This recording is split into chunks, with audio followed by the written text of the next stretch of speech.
Hello students, this is video number 4 of wave optics और हम वही टॉपिक कंटिन्यू कर रहे हैं जो हम लास्ट टाइम पढ़ रहे थे। मैंने आपको बताया कि उसके ऊपर हमने ओवरव्यू, उसके इंट्रोडक्शन क्या होने वाला है वो सब डिस्कस किया था। आप ज़रा उसको एग्जामिनेशन पॉइंट ऑफ व्यू से और मैथमेटिकल उसका एस्पेक्ट देखते हैं कि उसका ज़रा क्वांटिटेटिव एनालिसिस करेंगे कि किस तरह से ये चलता है, किस तरह से, कहाँ पे मुझे ब्राइट बैंड मिलेगा, कहाँ पे मुझे डार्क बैंड मिलेगा, कहाँ पे मुझे मैंने आपको बोला उस बैंड को हम ज़्यादा बोलना क्या पसंद करेंगे, फ्रिंज बोलेंगे। ठीक है, तो उसकी कैलकुलेशंस और उसका सब हम करेंगे। This is long topic, interference. इसको अच्छे से हमने डिटेल में स्टडी करेंगे, इसकी प्रॉब्लम एनालिसिस करेंगे, फिर जाके हमारी ये अंडरस्टैंडिंग डेवलप हो पाएगी पूरी कि इसके अंदर पूरा क्या क्या वेरिएशंस इसके अंदर की जा सकती हैं। ये इसकी देखो आप, ये था एक्सपेरिमेंट जैसे उसने किया था। आप देखो इसको ज़रा अच्छे से हम फील कर सकते हैं 3D व्यू में। क्या दिख रहा है? एक सोर्स है, ठीक है।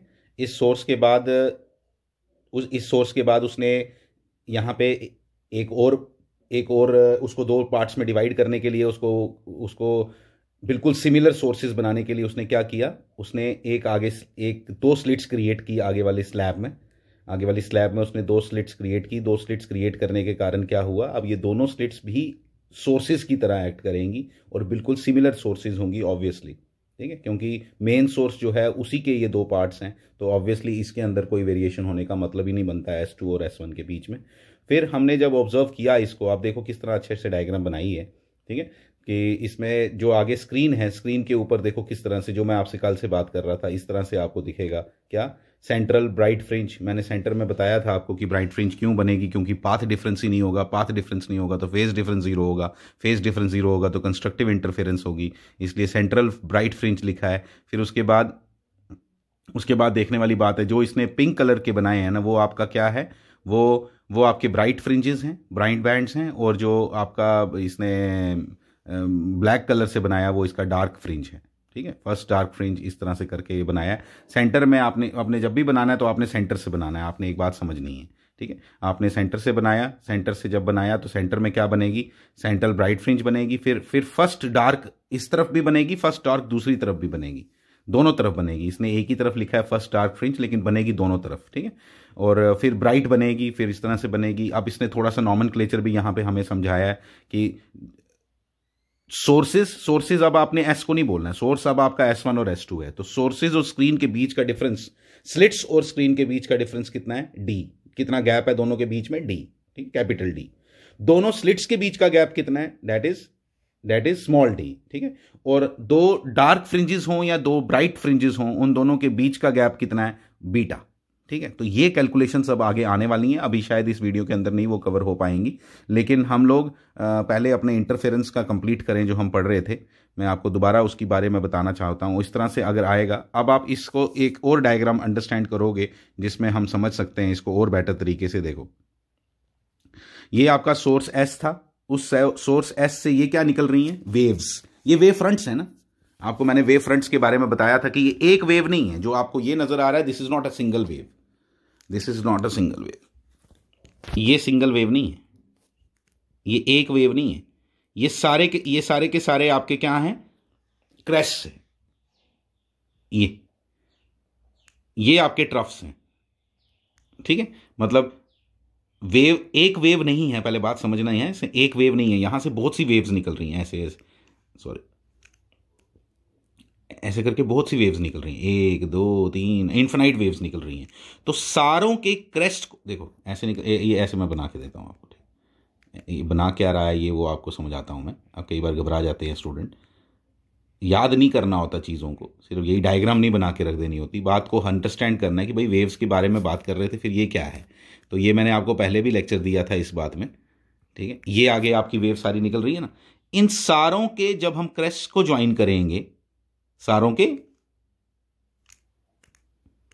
क्रेस्ट को ज्वाइन करेंगे, देखो ये अब ये सारे सिमेट्री में नहीं बने हैं मेरे से, तो ये सबको ज्वाइन करेंगे ऐसे करके, तो ये क्या बनता है, this is a wave front. ठीक है, और उसको सॉलिड लाइन में शो किया हो तो उसका क्या मतलब होता है। ठीक है, हम वेव्स नहीं बनाते, हम वेव फ्रंट बनाते हैं कि बहुत सी वेव्स का मिश्रण है ये। ठीक है, तो इस तरह से करके इसको शो किया है। तो ये हो गया आपके, ये आ गया आपका, इस तरह से बनाया। मैंने क्या बोला, डॉट, जो डॉटेड है वो क्या दिखा रहा है कि उसने किसको मिला है, क्रेस्ट को। इनको क्रेस्ट को मिलाया तो उसको डॉटेड बना दिया ऐसे करके, तो वो वहां दिखाया हुआ। कोई डायग्राम दिखाने की आपको जरूरत नहीं है, बस फील करने की जरूरत है कि है कि ये मतलब है इस चीज का। ठीक है, तो यहां से ये एस सोर्स से ये सारी वेव्स निकल रही हैं। ठीक है, फिर S1 और S2 फिर सेकेंडरी सोर्सेज बन गए, सेकेंडरी वेवलेट्स। ठीक है, सेकेंडरी वेवलेट्स, क्योंकि अब S1 और S2 सोर्सेज की तरह बन गए, फिर वहां से वो वेव्स निकली हैं। आप देखो S1 से भी निकल रही हैं और S2 से भी निकल रही हैं। आप कोशिश करो कि सिर्फ S1 की देखो जरा, पहले सिर्फ S1 की, ओनली S1, और सिर्फ कौन सी वाली देखो, सॉलिड वाली, सिर्फ सॉलिड वाली देखो। ये सिर्फ S1 की, ये देखो एक S1 की, सिर्फ S1 की देख रहा हूं, सिर्फ S1 की।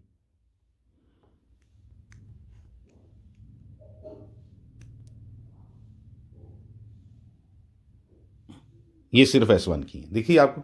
ठीक है, इसको बनाने की कोशिश करनी है आपने, पहले सिर्फ सॉलिड वाली देखो, ओनली सॉलिड वाली। ठीक है, फिर मैं आपको दूसरी भी दिखाऊंगा। इस डायग्राम को फील करने की कोशिश करो कि हो क्या रहा है, मैं आपको समझाता हूं।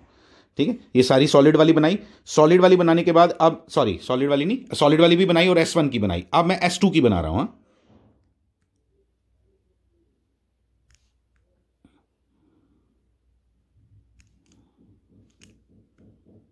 ये S2 की हैं, S2 से जो वेव फ्रंट्स निकल रहे हैं, वेव्स निकल रही हैं एक्चुअली। वेव फ्रंट तो उसी का एक बहुत सारी वेव्स का कॉम्बिनेशन है।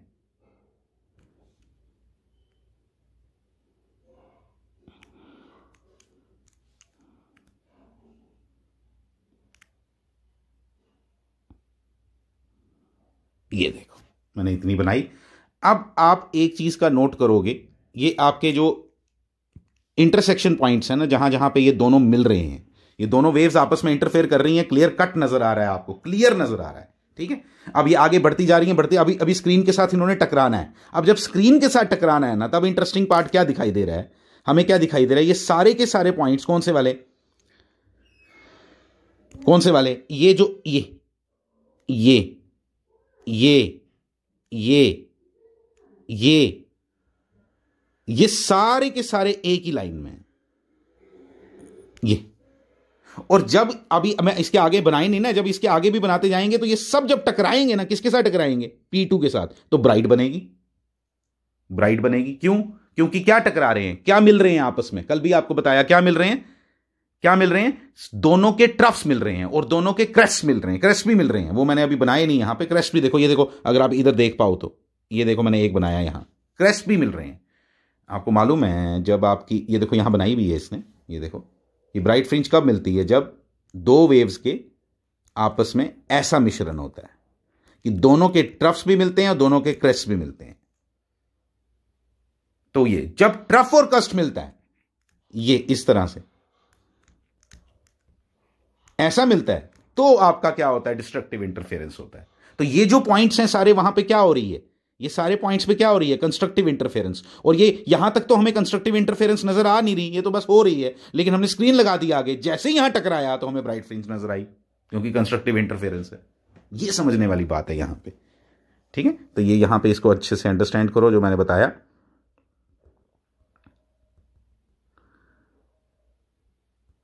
ठीक है, तो ये सारे पॉइंट्स मैंने आपको जो पॉइंट्स बताए वो यहां पे हैं। आप इसी तरह से आप उनको भी देखो, ये देखो, ये भी देखो, ये कौन है, जहां पे ट्रफ्स मिल रहे हैं, जहां पे ट्रफ्स मिल रहे हैं वो ये है।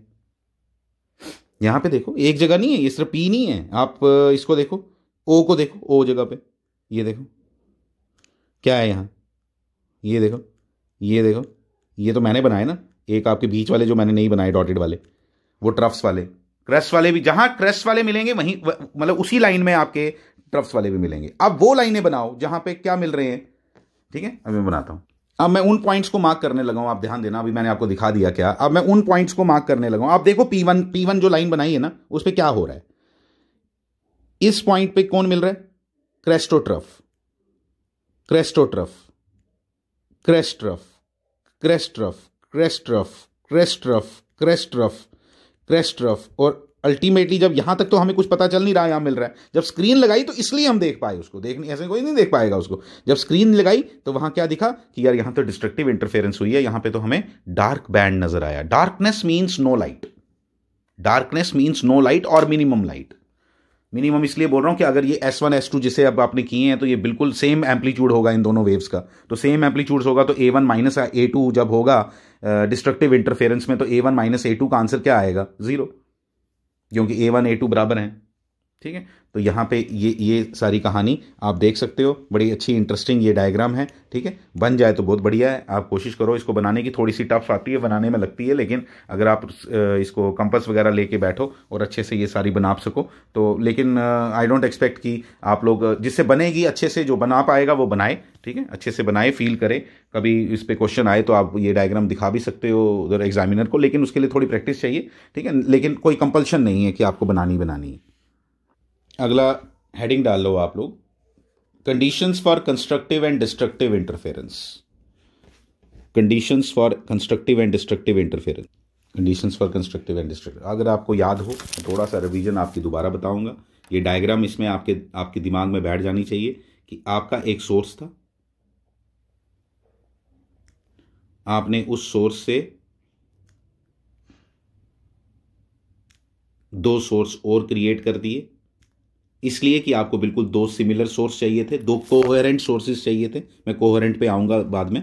ठीक है, कोहेरेंट सोर्सेज चाहिए थे। ये आपने ये आ गई आपकी डायग्राम, ये आपका S सोर्स है, ये S1 S2 क्रिएट किया मैंने, अभी बनाया सारा, पीछे आपको दिखाया भी। इन दोनों S1 S2 के बीच का डिस्टेंस को क्या बोलते हैं? Small d। इसको क्या बोलते हैं? Capital D। ठीक है, इसको बोलते हैं कैपिटल D। ठीक है, वो आगे जाके आएगा दोबारा, अभी हम इस पे बात नहीं कर सकते।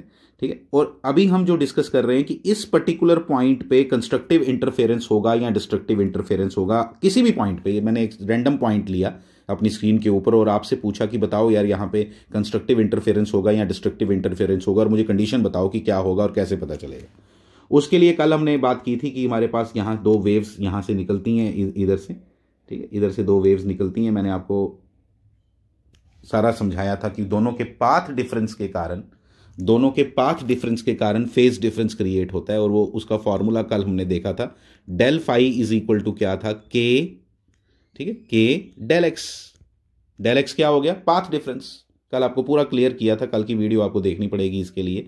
डेल एक्स को हमने कल लिखा था x2 माइनस x1 या x1 माइनस x2, आपकी मर्जी है। ठीक है, तो ये पर्टिकुलर पॉइंट के लिए हमने अब ये हमारे पास इतनी बात पता चल गई है। उसके बाद हमें ये भी मैंने आपको बताया था क्या, कि सामने सामने क्लियर होता है कि कंस्ट्रक्टिव, अच्छा यहाँ छोड़ो, इसको मैथमेटिकली करते हैं। ठीक है, मैथमेटिकली करते हैं और उसको प्रूव करने की कोशिश करते हैं। ठीक है, अब जब हमने देखा था कि 2 वेव्स के बीच में फेज डिफरेंस आया, तो आप इसको ना इस तरह से भी लिख सकते हो कि भाई जो P पॉइंट पे जो आपकी वेव पहुंची है, जो P पॉइंट पे आपकी वेव पहुंची है,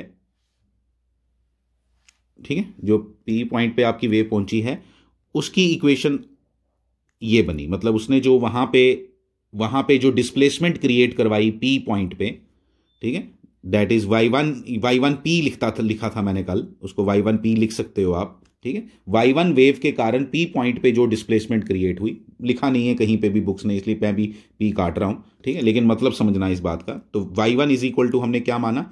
a sin ओमेगा t। ठीक है, और y2 इक्वल टू क्या हो गया? इन दोनों के बीच में वहां फेज डिफरेंस आता है पाथ डिफरेंस के कारण। आपने बार बार बोलना है फेज डिफरेंस आया क्यों? फेज डिफरेंस आने के बहुत से कारण हो सकते हैं, लेकिन फेज डिफरेंस इसलिए आया क्योंकि पाथ डिफरेंस था। बाकी तो आपने दोनों सेम वेव्स निकाली थी वहां से।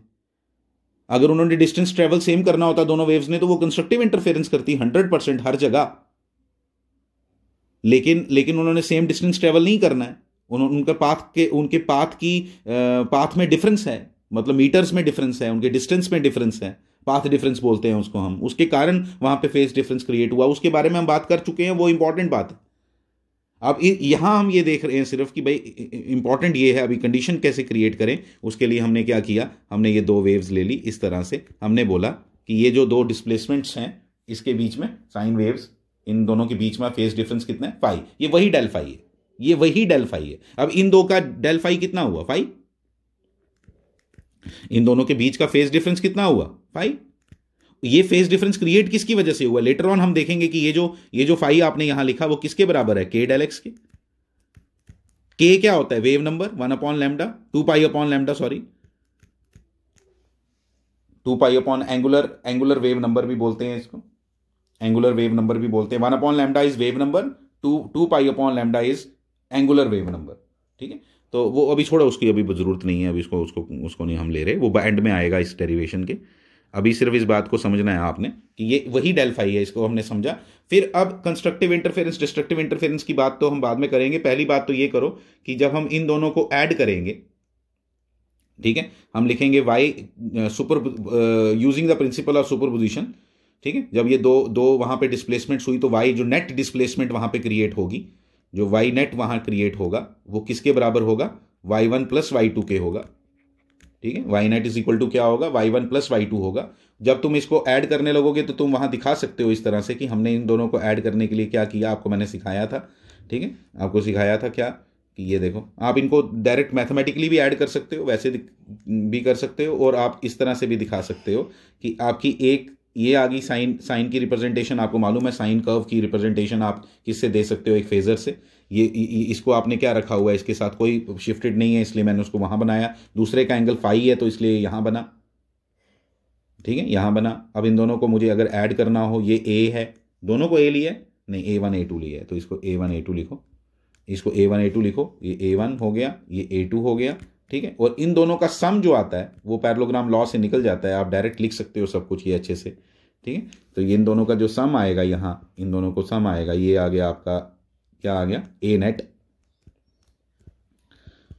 आया हमें, क्योंकि मालूम है कि इन दो साइन वेव्स को ऐड करने पे रिजल्टेंट जो आता है वो रिजल्ट साइन वेव ही आती है। और वो जो आपका वाई नेट आया y1 प्लस y2 इज उसमें उसमें उसकी इक्वेशन क्या बनी, उसकी इक्वेशन क्या बनेगी, उसकी इक्वेशन मैं बना के दिखाता हूं आपको। आप डायरेक्ट लिख सकते हो, ये एंगल को आप थीटा लिखो, इस एंगल को थीटा लिखो, ठीक है। तो अब हमने इसका ए नेट जो निकाला है, अब इसकी इक्वेशन क्या बनेगी वाई नेट की, वो डायरेक्ट हम लिख रहे हैं, देखना क्या आएगी वो ए नेट। आप समझना जरा प्लीज, एक ये शॉर्टकट मेथड है इसको करने का, हम ऐड साइन वेव्स को कर रहे हैं, रूल ये वाला लगा रहे हैं, ये समझना है आपने। तो ए नेट देखो, ए नेट साइन ओमेगा टी, यही इक्वेशन आएगी, प्लस थीटा आएगा। तीसरी इक्वेशन बनी ना, उसका एंगल थीटा है, ठीक है, ये फाई है,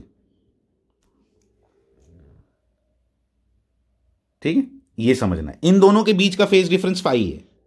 थीटा जो है वो कौन सा एंगल है, थीटा जो है वो किसका एंगल है, वो थीटा एंगल जो है वो A1 के साथ वाला एंगल है, याद रखना। Theta angle is the angle with the A1। अब A1 हमने कहां रखा था, ओरिजिन पे, तो इसलिए हमें प्रॉब्लम नहीं आई, इसलिए वो थीटा ही आ गया, ठीक है, इसलिए वो थीटा ही आ गया। जो मैंने ये, आप सुपरविजन ऑफ SHM पढ़ोगे तब आपको पता चलेगा कि मैंने क्या बात कर रहा हूं, ये सब वहां पे मैंने डिटेल में एक्सप्लेन की है यही सब बातें।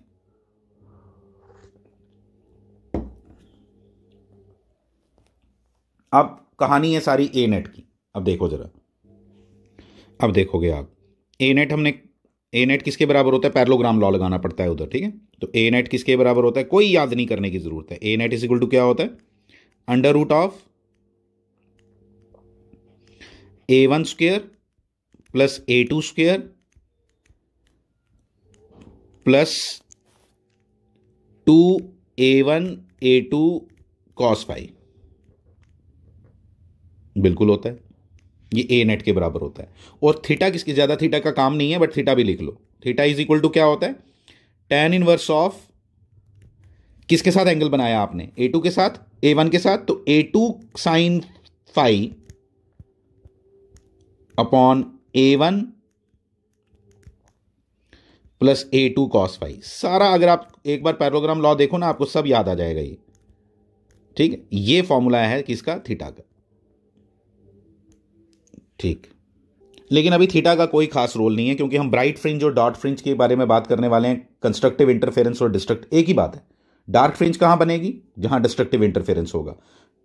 ब्राइट फ्रिंज कहां बनेगी, जहां पे कंस्ट्रक्टिव इंटरफेरेंस होगा, ठीक है। तो इसलिए मैं बोलूं, मैं कंडीशन किसकी निकाल रहा हूं, मैं कंडीशन निकाल रहा हूं कहां डार्क फ्रिंज बनेगी, कहां ब्राइट फ्रिंज बनेगी। लिखा क्या है मैंने, condition for constructive and destructive interference. उसके लिए क्या है, when A net is maximum,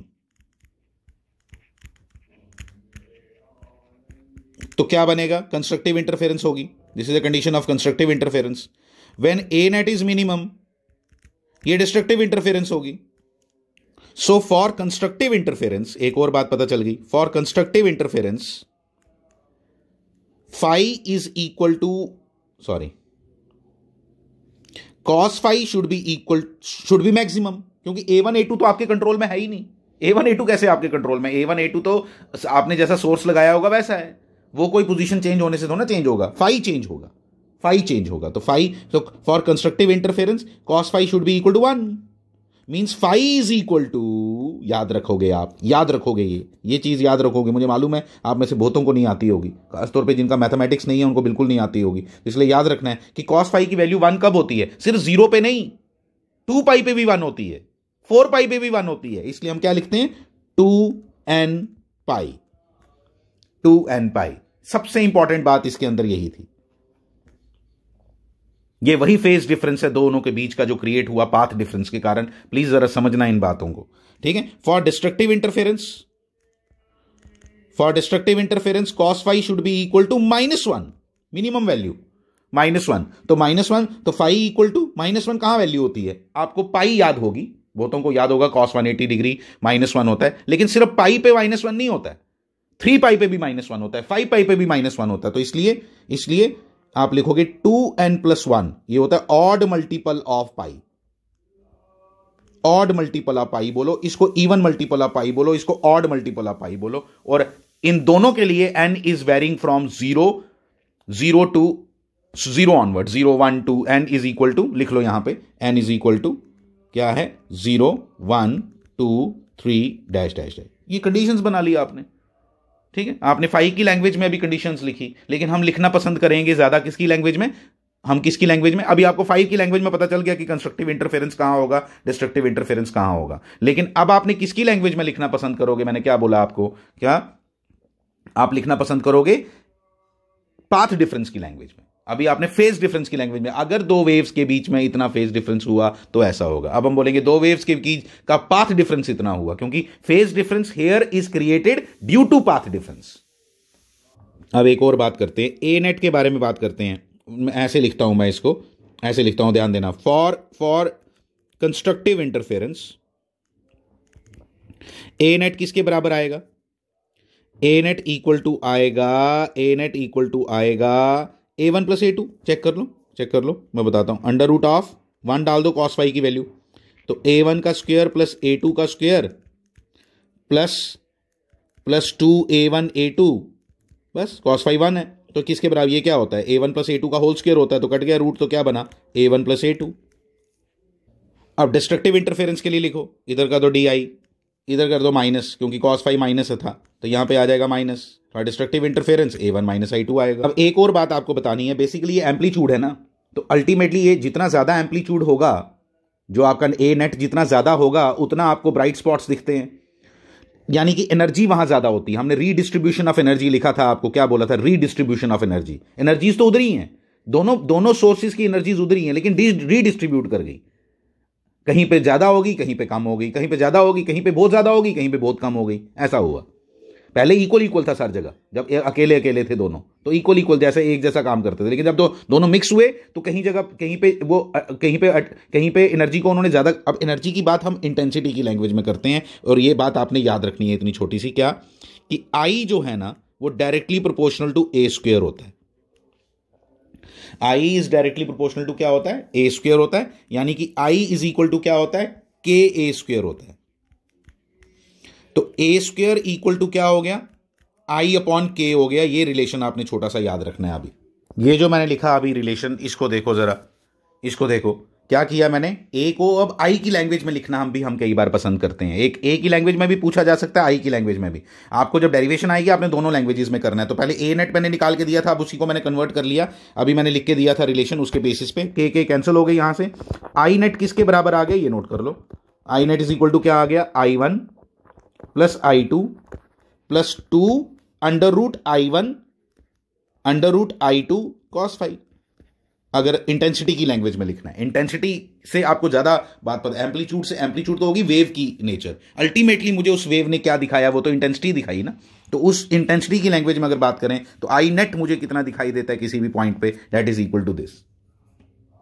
तो ये इंटेंसिटी की लैंग्वेज में भी आपको ये सारा समझ आना चाहिए। एक इंपॉर्टेंट रिलेशन है, if I1 = I2 when A1 और A2 बराबर हो, यानी कि I1 = I2 हो, ठीक है, I1 = I2 हो, तो ये रिलेशन क्या बन जाता है उसको मैं लिख रहा हूं। आप देखना अगर ये दोनों रिलेशन बराबर बराबर हो गए तो आप I1 और I2 की जगह क्या डाल सकते हो, आई डाल सकते हो। तो आई नेट किसके बराबर आ जाएगा, आई किसके बराबर आ जाएगा, आप देखो ये इंपॉर्टेंट है। आई नेट किसके बराबर आ जाएगा, आई प्लस आई, 2i। ठीक है, ये भी आई हो गया तो 2i यहां पे भी आ गया। आप जरा ध्यान देना, I1 और I2 की जगह मैं आई डालूंगा ना तो 2i 1 प्लस कॉस फाई हो जाएगा। ठीक है, और बड़े अच्छे से मालूम होना चाहिए आपको 1 प्लस कॉस फाई जो होता है ना वो किसके बराबर होता है, 1 प्लस कॉस 2 फाई हम पढ़ते थे नॉर्मली। ठीक है, वो आ जाएगा आपका, ये आ जाएगा आपका आंसर, ये याद रख लो आप, 4i cos square phi by 2। Yes, थोड़ा जगह टाइट हो गई, आप अच्छे से लिखना 4i cos square phi by 2, अच्छे से लिखो इसको। ये तब, ये रिलेशन कब, ये रिलेशन कब का, जब आपका ये इस तरह से है। तो बस कुछ नहीं करना है आपको, आप कंस्ट्रक्टिव डिस्ट्रक्टिव इंटरफेरेंस के लिए आपके पास जस्ट फाई की कहानी लिखनी है आपने इसके लिए। किसके लिए, व्हेन कंस्ट्रक्टिव डिस्ट्रक्टिव इंटरफेरेंस की मैं क्या बात कर रहा हूं कि जिस समय आपका कंस्ट्रक्टिव इंटरफेरेंस है तो फाई किसके बराबर है, फाई किसके बराबर है, फाई कॉस फाई किसके बराबर है, कॉस फाई इक्वल टू क्या है 1, तो कॉस स्क्वायर फाई भी 1 होगा। तो कंस्ट्रक्टिव इंटरफेरेंस में आई नेट किसके बराबर हुआ, 4i, अगर I1 और I2 बराबर हैं तो। ठीक है, तो मोस्टली I1 I2 बराबर ही होते लेते हैं हम, तो इसलिए बराबर होने की वजह से ये आएगा। और आई नेट इज इक्वल टू क्या आएगा, 0 आएगा कब, डिस्ट्रक्टिव इंटरफेरेंस के लिए। डिस्ट्रक्टिव इंटरफेरेंस के लिए हमने किसकी लैंग्वेज में सारा काम कर लिया, ये सारा का सारा हमने इस इंटेंसिटी की लैंग्वेज में भी लिख लिया और एम्पलीट्यूड की लैंग्वेज में भी लिख लिया। जो इसकी आगे आगे का काम मैं अब करने वाला हूं उसमें हम लोग इसी को पाथ डिफरेंस की लैंग्वेज में भी लिखेंगे, पाथ डिफरेंस की। ठीक है, कि अभी फाई की लैंग्वेज में हमें पता है कि कंस्ट्रक्टिव इंटरफेरेंस कब होती है, डिस्ट्रक्टिव इंटरफेरेंस कब होती है। हम इस तरह से बोलेंगे, जब आपका फेज डिफरेंस 0 हो, 2 पाई हो, 4 पाई हो, इवन बोल रहा हूं, 0 हो, 2 पाई हो, 4 पाई हो, 6 पाई हो, कंस्ट्रक्टिव इंटरफेरेंस। अब ऑड बोलो, जब आपका फेज डिफरेंस पाई हो, 3 पाई हो, 5 पाई हो, डिस्ट्रक्टिव इंटरफेरेंस। लेकिन अभी आपने किसकी लैंग्वेज में याद रखा हुआ है सारा ये, अभी आपने फेज डिफरेंस की लैंग्वेज में रखा हुआ है। फिर आपने क्या बोलना है नेक्स्ट लाइन में, अभी इसके आगे हम क्या चलने वाले हैं, we know that this phase difference here is created due to path difference. तो फिर पाथ डिफरेंस की लैंग्वेज में बात करेंगे, इसका आगे का पोर्शन इसी को पाथ डिफरेंस की लैंग्वेज में बात करते हैं। आप देखो कैसे, जब पाथ डिफरेंस की लैंग्वेज में बात करेंगे, अभी तक आपको याद हो गया ना एक चीज, तो फॉर कंस्ट्रक्टिव इंटरफेरेंस देखो हम क्या लिखेंगे, फॉर कंस्ट्रक्टिव इंटरफेरेंस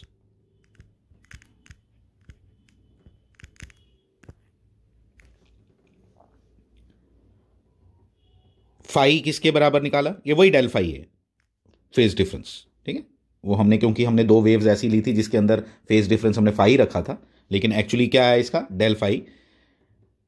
अब फाई भी लिखना है आप, कोई प्रॉब्लम नहीं। फाई इक्वल टू क्या था, के, देखो के डेल एक्स, डेल एक्स क्या है, पाथ डिफरेंस। तो डेल एक्स इक्वल टू क्या बन गया, लैम्डा फाई अपॉन 2 पाई। ठीक है, और हमें मालूम है फाई की वैल्यू क्या है, 2n पाई, फाई की वैल्यू क्या है 2n पाई, तो फाई की वैल्यू 2n पाई है ना कंस्ट्रक्टिव इंटरफेरेंस के लिए, तो डालो 2n पाई। तो 2n पाई डालोगे तो लैम्डा इंटू 2n पाई अपॉन 2 पाई, कैंसल हुआ n लैम्डा, खत्म कहानी। क्या बना, n लैम्डा। यानी कि अब मैं बोलूंगा पाथ डिफरेंस, जैसे कल मैंने आपको 4 मीटर और 5 मीटर की एग्जांपल देके बताया था। जब मैंने 4 मीटर और 5 मीटर लिया था ना, और लैम्डा कितना लिया था, 1 मीटर, वेवलेंथ कितनी थी 1 मीटर, एक वेव की जो वेवलेंथ हमने ली थी 1 मीटर के बराबर ली थी, और पाथ डिफरेंस लिया था 1 मीटर का। तो आज ये बोल रहा है चाहे 1 मीटर का हो, 1 लैम्डा हो, 2 लैम्डा के बराबर हो, 3 लैम्डा के बराबर हो, 4 लैम्डा के बराबर हो, तो आपको कंस्ट्रक्टिव इंटरफेरेंस मिलेगी उन पॉइंट्स पे। समझना है इस बात को, स्क्रीन पे वो वाले पॉइंट्स जहां पे दोनों स्लिट्स के बीच का गैप, ये वाला गैप, ये और ये क्या बोलते हैं इसको, इसको लिखो, उल्टा बना दिया मैंने, इसको ऐसे बनाओ, ये ना, ये आपकी थोड़ा शॉर्टकट में बता रहा हूं आपको। ठीक है, ये पर्टिकुलर पॉइंट P आ गया, इसको बोलेंगे S1P, इसको बोलेंगे S2P, S1P S2P। तो आपका जो डेल एक्स है ना वो पता क्या है, वो है इन दोनों के बीच का gap, S1P minus S2P, that's it. Concept के साथ या S2P माइनस S1P, दोनों का गैप, दोनों का डिफरेंस, पॉजिटिव नेगेटिव की टेंशन नहीं लेनी। जब इन दोनों के पाथ डिफरेंस n लैम्डा के बराबर होगा, यानी कि 0 होगा, n की वैल्यू 0 से स्टार्ट होती है, याद रखना, 0 होगा, लैम्डा होगा, 2 लैम्डा होगा, 3 लैम्डा होगा, 4 लैम्डा होगा। अब लैम्डा की वैल्यू दे दो, हम बता देंगे एग्जैक्ट। अब लैम्डा की वैल्यू देनी पड़ती है, जैसे मैंने एग्जांपल के तौर पे आपको तब 1 मीटर लिया था, इसलिए फिर मैं मीटर्स में बोल पाया। अभी मैं मीटर पे क्यों नहीं बोल पा रहा हूं, क्योंकि लैम्डा थोड़ा मालूम है हमें। तो फॉर कंस्ट्रक्टिव इंटरफेरेंस क्या होना चाहिए, फॉर कंस्ट्रक्टिव इंटरफेरेंस ये कंडीशन आई। इसी तरह से डिस्ट्रक्टिव की भी करो, इसी तरह से डिस्ट्रक्टिव की भी करो। अब डिस्ट्रक्टिव की करते हैं, यहां लिख दो डिस्ट्रक्टिव इंटरफेरेंस, ठीक है। डिस्ट्रक्टिव इंटरफेरेंस के लिए क्या आएगा, लैम्डा 5 अपॉन, ये तो वहीं से निकाला ना, 2 पाई, 5 की जगह क्या डालोगे, 2n+1 pi, odd multiple of pi, 5 की value for destructive interference upon 2 pi, upon 2 pi, ये कैंसिल हो गया, पाई पाई कैंसिल हो गया, और अल्टीमेटली आंसर क्या आया कि डेल्टा एक्स जब किसके बराबर होगा, ऑड मल्टीपल ऑफ, पहले हम पाई बोल रहे थे ना किसके लिए, फेज डिफरेंस के लिए, यहां बोला lambda by 2, odd multiple of lambda by 2 पे डालो वैल्यू, क्या किस से किस पे आएगा, लैम्डा बाई 2 पे। याद है 4 और 4.5 की एग्जांपल जो पिछले वीडियो में ली है मैंने, ठीक है, 4 और 4.5 वही आ रहा है यहां पे, देख लो लैम्डा बाई 2 कहां पे, जब पाथ डिफरेंस आपका कितना होगा, lambda by 2, 3 lambda by 2, 5 lambda by 2, 7 lambda by 2, तो वहां उन पॉइंट्स पे आपको क्या मिलने वाली है। और डेल्टा एक्स अभी आपको लिख के दिया किसके बराबर होता है, S1P माइनस S2P। तो जब भी ये डिफरेंस ऐसा होगा तब आपको क्या मिलेगी, डिस्ट्रक्टिव इंटरफेरेंस मिलेगी। ये इतनी इंटरेस्टिंग बातें आपने समझ के रखनी है। यहां पे ये डेरिवेशन खत्म होती है, ठीक है। इसके आगे फिर और चीजें भी डिस्कस करेंगे, इसी के ऊपर अभी इंटरफेरेंस पे ही चलता रहना है काम। Thank you very much.